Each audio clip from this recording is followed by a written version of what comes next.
ব্যবস্থা নকৰাকৈ উচ্ছেদ কৰা বন্ধ কৰক।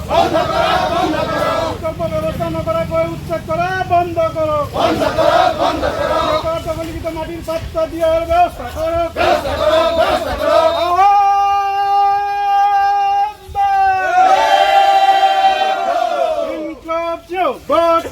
পাৰ্টি মাৰ্ক্সবাদী অসম ৰাজ্যিক কমিটিৰ সিদ্ধান্ত মৰ্মে গোটেই ৰাজ্য জুড়ি আমাৰ প্ৰচাৰ আন্দোলন চলি আছে আৰ সেই ক্ষেত্ৰত কয়াকুছি লোকেল পার্টিয়ে গুরুত্ব সহকারে কয়াকুছি অঞ্চলের কিছুমান সমস্যা চিনাক্তকরণ করেছে।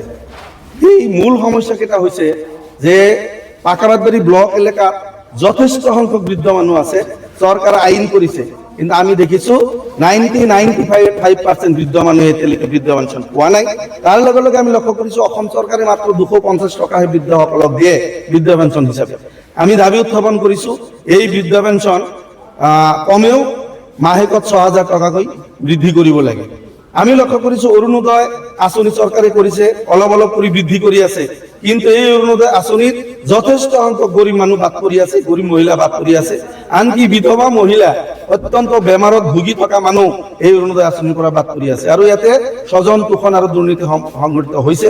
আমি দাবী কৰিছো স্বচ্ছভাৱে এই তালিকা প্ৰস্তুত কৰি সকলো গৰিব মানুহক চৰকাৰৰ ওচৰত দাবী উত্থাপন কৰিছো যাতে এই অৰুণোদয় দিয়াৰ ব্যৱস্থা কৰে। তাৰ লগে লগে বিপিএলৰ ঘৰ যিসকল মানুহে পাইছে প্ৰধানমন্ত্ৰী আৱাস যোজনা, তাতে যিখিনি 95 ডেজ 95 দিনৰ হাজিৰা পাব লাগে সেই টকাখিনিও আমাৰ ব্লকৰ এলেকাৰ 95% মানুহে পোৱা নাই।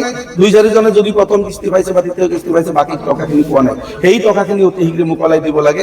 এই দাবীবিলাক থকাৰ লগে লগে গোটেই অসমত যি উচ্ছেদ অভিযান চলি আছে, এই উচ্ছেদ অভিযান বিকল্প ব্যৱস্থা অবিহনে সমস্ত উচ্ছেদ অভিযান চৰকাৰে বন্ধ কৰক, অমানৱীয় উচ্ছেদ অভিযান বন্ধ কৰক, এই দাবী আমি উত্থাপন কৰিছো। তাৰ লগে লগে বিদেশী যিটো সমস্যা, এই সমস্যাটো সমাধান কৰাৰ কাৰণে চৰকাৰে আন্তৰিকতা দেখুৱাওক।